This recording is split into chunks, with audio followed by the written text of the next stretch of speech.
한국개 한 마리가 미국을 울렸습니다. CNN 앵커의 목소리였어요. 8년 동안 침묵하던 미국 소년이 입을 열었습니다. 의사도 치료사도 포기한 아이였죠. 그런데 한국의 진돗개가 해냈어요. 더 놀라운 건 뒷이야기였습니다. 그 개는 이 가족이 과거에 버린 개였어요. 보호소로 보냈던 바로 그 생명하지만 돌아왔습니다.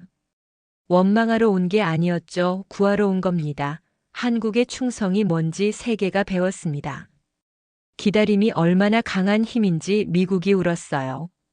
한 마리 진돗개가 한 가족을, 한 마을을, 그리고 한 나라를 바꿔놓았습니다. 지금부터 그 기적의 이야기를 들려드리겠습니다. 본격적인 이야기를 시작하기 전에 여러분께 묻고 싶습니다. 한국의 진돗개, 세계에 더 알려져야 한다고 생각하신다면 한국 최고를 댓글로 달아주세요. 그리고 여러분도 반려동물에게 감동받은 경험이 있으시다면 한국 1등을 남겨주세요. 여러분의 댓글 하나하나가 큰 힘이 됩니다. 그럼 지금부터 시작하겠습니다. 저는 그날 밤도 잠을 이루지 못했습니다. 몬태나의 조용한 교회로 이사 온 지 일주일째였죠. 새 출발이라고 생각했어요. 리암에게 좋은 환경을 만들어주고 싶었습니다.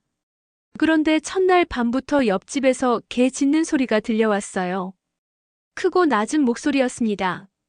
한 번 짖으면 창문이 떨릴 정도로 울렸죠. 저는 베개로 귀를 막았어요. 하지만 소용없었습니다. 그 소리는 벽을 뚫고 들어왔어요. 문제는 리암이었습니다. 제 아들은 소리에 예민해요. 갑작스러운 소음에 몸이 경직되고 심박수가 급격히 올라가죠. 그날도 손목에 심박계가 3번이나 울렸습니다. 저는 아이 방으로 달려갔어요. 리암은 침대 모서리에 웅크린 채 귀를 막고 있었죠. 말은 하지 못해도 그 눈빛은 제게 말했습니다. 엄마 무서워. 나흘째 되던 날 아침, 저는 더 이상 참을 수 없었어요. 옆집 대문을 두드렸습니다. 나온 사람은 30대 중반쯤 되어 보이는 남자였죠. 키가 크고 어깨가 넓었어요. 제이슨이라고 했습니다. 저는 최대한 차분하게 말했어요. 우리 아이가 소리에 굉장히 예민합니다. 개를 조용히 시켜주실 수 있을까요?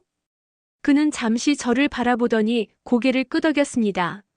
미안합니다. 한국에서 온 진돗개예요. 이름은 무리입니다. 한국이라니. 진돗개라니. 저는 그게 무슨 상관인지 몰랐어요. 그래서요? 개는 개 아닌가요? 제이슨은 조용히 웃었습니다. 약속드리죠. 기다릴 줄 아는 녀석입니다. 기다릴 줄 안다고요? 저는 그 말을 믿지 않았어요. 개가 뭘 기다린다는 건지 이해할 수 없었죠. 저는 돌아서며 속으로 생각했습니다. 커뮤니티에 민원을 넣어야 할까? 그날 밤 멀리서 폭죽 연습 소리가 들렸습니다. 작은 마을 행사 준비였죠. 하지만 리암에게는 공포였어요. 아이는 침대 밑으로 숨어 들어갔습니다. 온몸을 떨고 있었죠. 저는 무릎을 꿇고 아이를 달랬어요. 그때 창밖이 이상했습니다. 커튼 사이로 무언가 움직이는 게 보였어요. 저는 천천히 고개를 들었습니다. 달빛 아래 큰 개의 그림자가 우리 집 창가를 똑바로 바라보고 있었어요. 앉아 있었습니다. 움직이지 않았죠. 그저 저를, 아니 리암을 응시하고 있었습니다. 저는 온몸에 소름이 돋았어요. 저 개가 우리 집을 노리고 있는 건 아닐까? 아이를 위협하는 건 아닐까? 불안이 분노로 바뀌었습니다. 나는 엄마니까 아이를 지켜야 해. 그 밤 저는 잠들지 못했어요. 커튼 사이로 계속 창밖을 확인했습니다. 개는 1시간 넘게 그 자리에 앉아 있었죠. 마치 뭔가를 기다리는 것처럼. 사흘 후 폭우가 쏟아졌습니다. 천둥이 집을 흔들었어요. 번개가 칠 때마다 방 전체가 하얗게 빛났죠. 저는 리암의 방으로 뛰어갔습니다. 아이는 이미 바닥에 쓰러져 있었어요.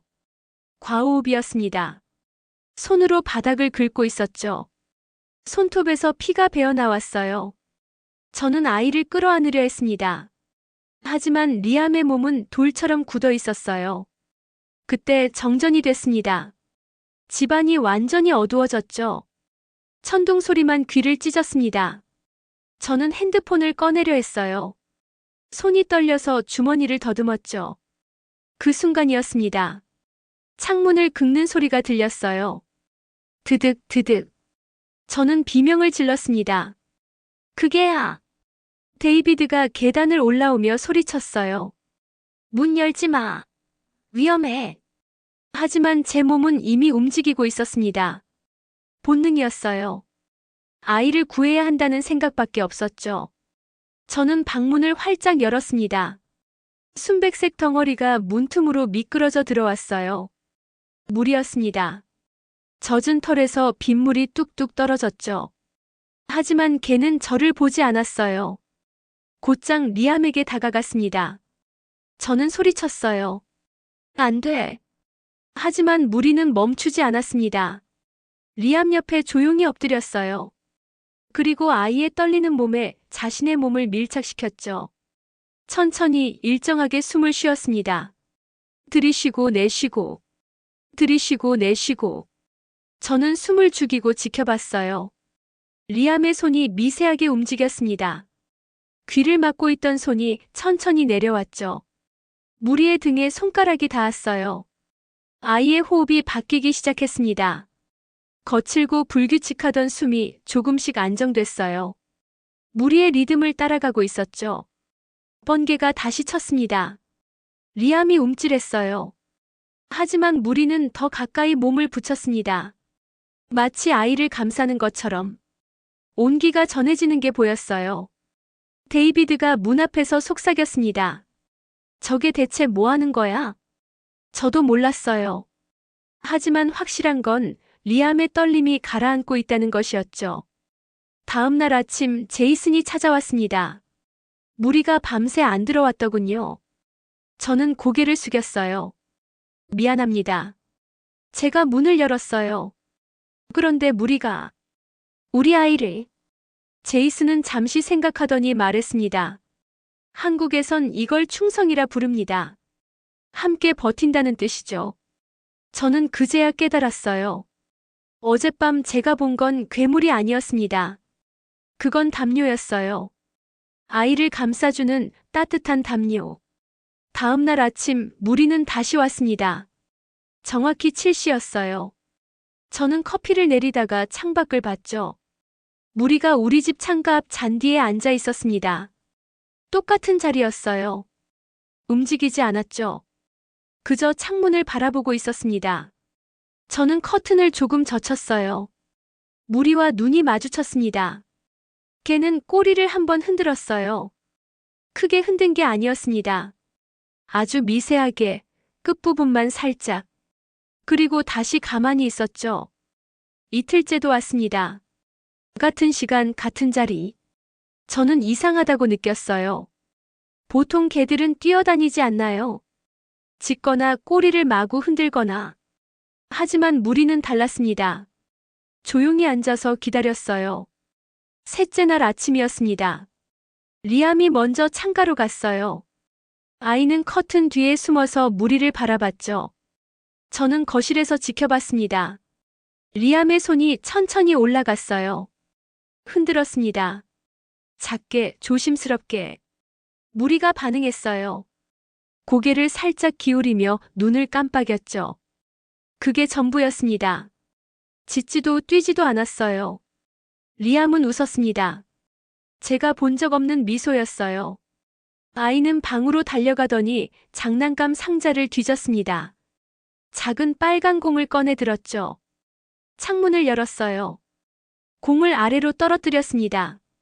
무리는 일어나 공에게 다가갔어요. 입으로 물었죠. 하지만 가져가지 않았습니다. 천천히 우리 현관 앞까지 걸어와서 공을 내려놨어요. 그리고 다시 제자리로 돌아갔습니다. 앉았어요. 기다렸죠. 이게 매일 반복됐습니다. 리암은 공을 떨어뜨렸고 무리는 현관에 갖다 놨어요. 말은 없었습니다. 소리도 없었죠. 하지만 뭔가 주고받고 있었어요. 저는 불안했습니다. 일주일째 되던 날 제이슨을 찾아갔어요. 고맙습니다. 정말 고마워요. 하지만 이건 리암에게 너무 과한 자극일 수도 있어요. 제이슨은 고개를 끄덕였습니다. 원하신다면 무리를 집에 두겠습니다. 그날 오후 언어치료사 로라가 왔어요. 저는 리암과 무리의 일을 말했습니다. 로라는 창밖을 보더니 조용히 말했어요. 에밀리, 이건 아이에게 처음 생긴 기다림이에요. 이 의식을 깨지 마세요. 의식이라니. 저는 그 말이 마음에 걸렸습니다. 하지만 로라는 진지했어요. 리암은 누군가를 기다려본 적이 없어요. 그런데 지금 매일 아침 무리를 기다리고 있잖아요. 맞았습니다. 리암은 매일 아침 6시 50분에 일어나 창가로 갔어요. 무리를 기다렸죠. 열흘째 되던 아침이었습니다. 공이 현관 앞에 멈췄을 때 저는 문을 열고 공을 주었어요. 무리와 눈이 마주쳤습니다. 저는 웃었습니다. 처음으로 진심으로. 그리고 열이틀째 아침. 리암이 창문을 열었어요. 입술이 떨렸습니다. 저는 숨을 삼켰습니다. 아이의 입술이 움직이고 있었어요. 메건이 찾아온 건 그 다음 주였습니다. 동네 커뮤니티 대표였어요. 50대 중반쯤 되어 보였죠. 그녀는 현관 앞에 서서 말했습니다. 에밀리, 민원이 들어왔어요. 옆집 개 때문에요. 저는 어리둥절했어요. 무리요? 그 개는 조용한데요. 메건은 고개를 저었습니다. 크기가 문제예요. 큰 개는 위험하거든요. 특히 아이들한테요. 우리 마을엔 규정이 있어요. 저는 할 말이 없었습니다. 사실 저도 처음엔 두려웠으니까요. 저도 무리를 위험하다고 생각했었죠. 하지만 지금은 달랐어요. 리암이 변하고 있었으니까. 메건은 덧붙였습니다. 다음 주 회의에서 논의될 거예요. 미리 알려드리는 거예요. 그녀가 돌아간 후 저는 한참을 서 있었습니다. 압박감이 밀려왔어요. 마을 사람들의 시선, 규정, 안전. 그 단어들이 머릿속을 채웠죠. 저는 리암을 떠올렸습니다. 아이의 미소를. 창가에서 손 흔들던 모습을. 하지만 동시에 두려웠어요. 만약 무리가 정말 위험하다면, 만약 제 판단이 틀렸다면, 저는 제이슨의 집으로 향했습니다. 문을 두드렸어요. 제이슨이 나왔을 때 저는 떨리는 목소리로 말했습니다. 그게, 무리를 데려가 주세요. 부탁해요. 제이슨은 잠시 저를 바라봤습니다. 실망한 표정이었어요. 정말 그러시겠어요? 저는 고개를 끄덕였습니다. 마을 사람들이 불안해해요. 저도 확신이 서질 않아요. 제이슨은 한숨을 쉬더니 안으로 들어갔습니다. 잠시 후 뭔가를 들고 나왔어요. 빨간 목줄이었습니다. 가죽으로 만들어진 목줄이었죠. 그런데 이상했어요. 작은 펜던트가 달려 있었습니다. 태극 문양이었어요. 한국에서 지인에게 받은 아주 귀한 개입니다. 제이슨이 말했어요. 기다림을 배웠죠. 사람을 믿는 법도요. 저는 목줄을 물끄러미 바라봤습니다. 태극 문양이 햇빛에 반짝였어요. 그런데 에밀리. 제이슨이 다시 입을 열었습니다. 보여드릴 게 있어요. 그는 주머니에서 낡은 사진 한 장을 꺼냈습니다. 모서리가 해졌고 색이 바랬어요. 하지만 사진 속 장면은 선명했죠. 아기였습니다. 아기 옆에 순백색 강아지가 누워 있었어요. 저는 숨이 멎었습니다. 그 아기는 리암이었어요. 에밀리. 제이슨의 목소리가 조용히 들렸습니다. 이게 원래 당신들 집게였습니다. 당신이 떠나보낸 후 제가 보호소에서 데려왔어요. 사진이 손에서 떨어졌습니다. 무릎에 힘이 풀렸어요. 저는 그 자리에 주저앉았죠. 기억이 밀려왔습니다. 언니가 선물해준 강아지. 리암이 태어나기 직전이었어요. 저는 두려웠습니다. 아기한테 해로울까봐. 털 알레르기가 생길까봐. 그래서 보호소로 보냈어요. 사진을 본 후 저는 사흘 동안 리암의 방문 앞에 앉아 있었습니다. 아이는 매일 아침 창가로 갔어요. 하지만 무리는 오지 않았죠. 제이슨이 집안에 두었을 거예요. 리암은 1시간씩 창밖을 바라봤습니다. 저는 차마 말할 수 없었어요. 내가 기다리는 그 개를 엄마가 버렸다고. 나흘째 되던 밤 기상청 경보가 울렸습니다. 거센 뇌우가 온다고 했어요. 데이비드가 소리쳤죠. 지하실로 내려가. 저는 리암의 손을 잡았습니다. 계단을 내려가려던 순간이었어요. 천둥이 쳤습니다. 리암이 멈췄어요. 온몸이 굳어졌죠. 저는 아이를 끌어당겼습니다. 하지만 소용없었어요. 아이의 다리가 꺾이며 바닥에 쓰러졌습니다. 경직이었습니다. 리암! 저는 비명을 질렀어요. 데이비드가 달려왔죠. 우리는 아이를 안아 올리려 했습니다. 그때였습니다. 쿵! 현관문에서 소리가 났어요. 무언가 문을 밀고 있었죠. 쿵쿵. 저는 알았습니다. 물이었어요. 데이비드가 소리쳤어요. 문 열지 마. 하지만 저는 이미 달려가고 있었습니다. 손잡이를 돌렸어요. 문이 열리기도 전에 흰 그림자가 어깨로 문틈을 밀어버렸습니다. 물이었습니다. 온몸이 비에 젖어 있었어요. 울타리를 넘었을 거예요. 개는 저를 스쳐 지나갔죠. 곧장 리암에게 달려갔습니다. 저는 멈춰서서 지켜봤어요. 이번엔 막지 않았습니다. 이번엔 믿어보기로 했죠. 무리는 리암 옆에 엎드렸습니다. 아이의 떨리는 손등 아래로 코를 밀어 넣었어요. 그리고 숨을 쉬기 시작했죠. 천천히 깊게. 들숨 날숨. 들숨 날숨. 리암의 손가락이 움직였습니다. 무리의 젖은 털을 움켜쥐었어요. 꽉 힘주어. 무리는 가만히 있었습니다. 움직이지 않았어요. 아이가 털을 잡아당겨도 손톱이 피부를 긁어도 그저 호흡을 맞춰줬습니다. 번개가 연달아 쳤어요. 하지만 리암의 떨림이 줄어들고 있었죠. 심박계가 울리지 않았습니다. 저는 천천히 다가갔어요. 무릎을 꿇고 무리의 젖은 등에 손을 얹었습니다. 따뜻했어요. 비에 젖었는데도 따뜻했죠. 미안해, 무리야. 제 목소리가 떨렸습니다. 정말 미안해. 내가 너를 버렸어. 눈물이 쏟아졌어요. 죄책감이 가슴을 짓눌렀습니다. 우리가 버린 생명. 우리가 외면했던 존재. 그 존재가 지금 우리 아이를 구하고 있었어요. 데이비드가 뒤에서 말했습니다. 무리는 떠나지 않았구나. 맞았습니다. 우리가 떠나보냈지만 무리는 떠나지 않았어요. 다음 날 아침 제이슨이 왔습니다. 저는 커피를 내밀며 물었어요. 충성이 뭐라고 생각하세요? 제이슨은 잠시 생각하더니 대답했습니다. 한국 궁견 문화에선 이렇게 말합니다. 충성은 떠나지 않는 거라고. 사람이 떠나도 개는 남아서 책임을 다한다고요. 저는 고개를 끄덕였습니다.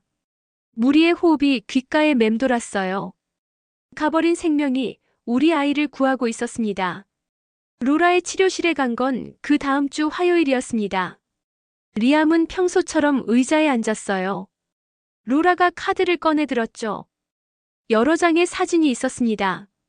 사과, 공, 나무, 고양이. 리암은 카드를 보고 지나쳤어요. 그런데 마지막 카드에서 멈췄습니다. 그게 사진이었어요. 로라가 준비해온 거였죠. 하얀 개가 앉아있는 사진. 진돗개였습니다. 리암의 눈이 고정됐어요. 손가락이 사진을 가리켰습니다. 입술이 떨렸죠. 저는 숨을 참았어요. 혹시나 하는 마음이었습니다. 미세한 소리였어요. 공기가 새어나가는 것 같은 소리. 하지만 분명했습니다. 저는 몸을 앞으로 기울였어요. 리암. 아이의 입술이 다시 움직였습니다. 두 음절이었습니다. 불완전했지만 분명한 두 음절. 저는 눈물이 쏟아질 것 같았어요. 하지만 참았습니다. 아이에게 부담을 주고 싶지 않았죠. 로라가 조용히 물었어요. 리암, 다시 한번 말해줄래? 리암은 사진을 만졌습니다. 손가락으로 개의 얼굴을 쓰다듬었어요. 그리고 입을 열었죠. 무마이너3. 또렷했습니다. 이번엔 확실했어요. 8년 동안 듣지 못했던 목소리. 제 아들의 목소리. 저는 바닥에 주저앉았습니다. 울음이 터져 나왔어요. 참을 수 없었죠. 로라가 제 어깨를 잡았습니다. 하지만 저는 계속 울었어요. 해방이었습니다. 8년의 침묵이 무너지는 순간이었죠. 집으로 돌아와 데이비드에게 말했습니다. 남편은 믿지 못하는 표정이었어요. 정말 말을 했어? 저는 고개를 끄덕였습니다. 물이라고. 물이 이름을 불렀어요. 데이비드는 리암을 안아 올렸어요. 아이의 얼굴을 들여다봤죠. 리암, 아빠한테도 말해줄래? 리암은 잠시 망설였습니다. 그러다 입을 열었어요. 물이. 데이비드의 눈에 눈물이 고였습니다. 저는 처음 봤어요. 남편이 우는 걸. 그는 고개를 숙였습니다. 나는 고장난 걸 고치는 사람인데. 목소리가 떨렸어요. 비행기 엔진도 고치고 복잡한 시스템도 고치는데 우리 아들만은 못 고쳤어. 저는 남편의 손을 잡았습니다. 당신 잘못이 아니에요. 데이비드는 리암을 끌어안고 울었습니다. 아이도 아빠를 꼭 안았어요. 그 모습을 보며 저도 다시 울었죠. 그날 저녁 제이슨이 찾아왔습니다. 저는 문을 열며 말했어요. 리암이 말했어요. 우리 이름을요. 제이슨은 미소 지었습니다.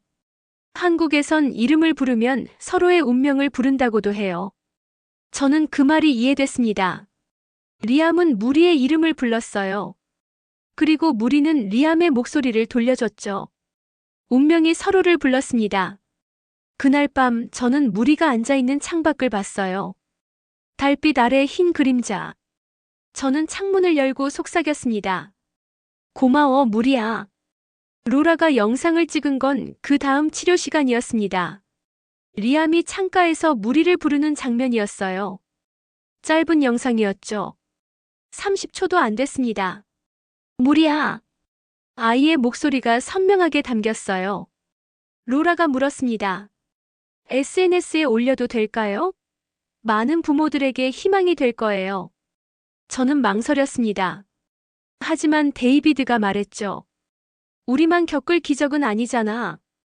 영상은 빠르게 퍼졌습니다. 하루 만에 조회수가 10,000건을 넘었어요. 이틀째엔 지역 방송국에서 연락이 왔죠. 사흘째엔 전국 뉴스였습니다. 병원에서 전화가 왔어요. 살해 연구를 하고 싶습니다. 대학 연구팀도 연락했죠. 동물 매개 치료의 가능성을 연구 중입니다. 마을이 술렁였습니다. 사람들이 우리 집 앞으로 지나갔어요. 무리를 보려고요. 어떤 이들은 사진을 찍었고 어떤 이들은 그냥 멍하니 바라봤습니다. 일주일 후 커뮤니티 회의가 열렸습니다. 메건이 의장석에 앉아 있었어요. 저는 데이비드와 함께 들어갔죠. 주민들이 웅성거렸습니다. 회의가 시작됐어요. 메건이 입을 열었습니다. 지난번 대형견 민원건에 대해 말씀드리겠습니다. 저는 긴장했어요. 손에 땀이 났죠. 저는 사과해야 할 것 같습니다. 메건의 목소리였습니다. 제가 틀렸어요. 우리 모두가 틀렸습니다. 크기만 보고 위험하다 판단했죠. 하지만 진짜 위험한 건 우리의 편견이었어요. 주민들이 조용해졌습니다. 저는 손을 들었어요. 마이크를 건네받았죠. 우리가 두려웠던 건 개가 아니었어요. 제 목소리가 떨렸습니다. 책임이었습니다. 우리 아이를 지켜야 한다는 책임. 하지만 책임은 두려워하는 게 아니라 받아들이는 거더라고요. 박수가 터져 나왔어요. 저는 주머니에서 뭔가를 꺼냈습니다. 태극 문양 펜던트였어요. 제이슨이 빌려준 거였죠. 이건 한국에서 온 표시래요. 기다림과 절제가 만든 충성의 상징이라고 합니다. 저는 펜던트를 높이 들었습니다. 진돗개는 함부로 짖지 않아요. 함부로 뛰지도 않죠. 기다릴 줄 압니다. 우리보다 더 잘이요. 회의가 끝나고 지역 경찰서장이 다가왔습니다. 테라피 도구 프로그램을 검토 중입니다. 진돗개를 포함시킬 생각이에요. 다음 날 한국대사관에서 연락이 왔어요. 문화교류 프로그램 제안입니다. 진돗개를 통한 한미 우정의 상징으로요. 저는 그날 밤 편지를 썼습니다. 한국에 있다는 제이슨의 친구에게, 무리를 보내준 그 사람에게, 당신이 보낸 생명이 우리 가족을 구했습니다. 고맙습니다. 매건이 우리 집을 찾아온 건 그 다음 주였어요. 손에 간식을 들고 있었죠. 무리에게 다가가 무릎을 꿇었습니다. 고마워, 무리야. 그녀가 속삭였어요. 무리는 꼬리를 한번 흔들었습니다. 간식을 받아 먹었죠. 편견의 마을이 존중의 마을로 바뀌는 순간이었습니다. 학교 복귀 첫날이었습니다. 저는 리암의 손을 잡고 교문 앞에 섰어요. 8년 만이었죠. 아이는 떨고 있었습니다. 괜찮아, 리암. 엄마가 여기 있어. 리암은 고개를 끄덕였어요. 그리고 천천히 교실로 걸어갔습니다. 점심시간 운동장에 나갔을 때였습니다. 아이들이 공을 차고 있었어요. 소란스러웠죠. 리암은 스탠드에 앉아 있었습니다. 저는 멀리서 지켜봤어요. 그때 울타리 너머로 흰 그림자가 보였습니다. 무리였어요. 제이슨이 산책을 시키고 있었죠. 무리는 울타리 앞에 멈춰 섰습니다. 학교 쪽을 바라봤어요. 리암이 일어났습니다. 천천히 울타리로 걸어갔죠. 아이들의 시선이 리암에게 쏠렸습니다. 운동장이 조용해졌어요. 리암이 손을 흔들었습니다. 그리고 입을 열었어요. 무리야. 크고 또렷한 목소리였습니다. 고마워. 운동장이 웅성거렸습니다. 한 아이가 물었죠. 제 말 안 해? 다른 아이가 대답했어요. 저개가 말 가르쳐줬대. 웅성거림이 환호로 바뀌었습니다. 아이들이 박수를 쳤어요. 리암을 향해서요. 아이는 울었습니다. 하지만 이번엔 기쁨의 눈물이었죠. 저도 울었어요. 그날 밤 저는 현관에 펜던트를 걸어뒀습니다. 태극 문양이 달린 빨간 목줄. 제이슨이 선물해준 거예요. 무리의 첫 목줄입니다. 간직하세요. 저는 펜던트를 만지며 속삭였습니다. 이 집은 기다리는 법을 배웠습니다. 다음 주 CNN에서 인터뷰 요청이 왔습니다. 카메라 앞에 앉았을 때 진행자가 물었어요. 진돗개의 어떤 점이 특별했나요? 저는 잠시 생각했습니다. 한국의 진돗개는 말을 하지 않습니다. 제 대답이었어요. 대신 기다림으로 사랑을 가르칩니다. 충성으로 인내를 보여주죠. 절제로 신뢰를 쌓습니다. 진행자가 고개를 끄덕였어요. 그게 한국적인 건가요? 저는 웃었습니다. 그게 무리였어요. 그리고 무리를 통해 우리가 배운 겁니다. 석양이 질 무렵이었습니다. 무리가 마지막으로 우리 집 창가에 왔어요. 평소처럼 앉았죠. 리암이 창문을 열고 손을 흔들었습니다. 무리야, 내일 또 봐. 무리는 꼬리를 한번 흔들었어요. 그리고 조용히 돌아섰습니다. 천천히 걸어갔죠. 석양 속으로 사라지는 흰 그림자. 데이비드가 제 옆에 섰습니다. 기다려준 건 우리가 아니었어. 남편이 속삭였어요. 저 녀석이었어. 우리가 다시 사랑할 준비가 될 때까지. 맞았습니다. 우리는 무리를 버렸어요. 하지만 무리는 우리를 버리지 않았죠. 기다렸습니다. 우리가 깨달을 때까지. 우리가 용서받을 때까지. 리암이 저를 올려다봤어요.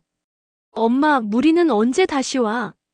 저는 아이의 머리를 쓰다듬었습니다. 내일 아침 7시에. 항상 그랬듯이. 아이는 웃었어요. 환한 얼굴이었죠. 저는 창밖을 바라봤습니다. 석양이 아름다웠어요. 하늘이 주황빛으로 물들었죠. 우리가 버렸던 생명. 우리를 구한 존재. 한국에서 온 기다림을 아는 게 무리. 세상에는 두 번째 기회가 있습니다.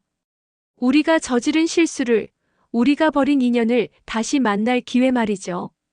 무리는 그걸 가르쳐 줬어요. 버림받았지만 원망하지 않았습니다. 대신 기다렸죠. 언젠가 다시 만날 그날을, 다시 사랑받을 그 순간을. 한국의 진돗개가 보여준 건 단순한 충성이 아니었습니다. 용서였어요. 사람은 때로 실수합니다. 두려움에 잘못된 선택을 하기도 하죠. 하지만 진심으로 뉘우친다면 다시 시작할 수 있습니다. 무리는 그 기회를 줬어요. 지금도 리암은 매일 아침 창가에 섭니다. 무리를 기다리죠. 그리고 무리는 옵니다. 약속을 지키듯이. 어쩌면 우리 모두에게도 그런 존재가 있지 않을까요? 묵묵히 기다려주는 누군가. 우리의 실수를 용서하고 다시 손 내밀어주는 따뜻한 존재. 한국에서 온 진돗개 무리처럼 말입니다.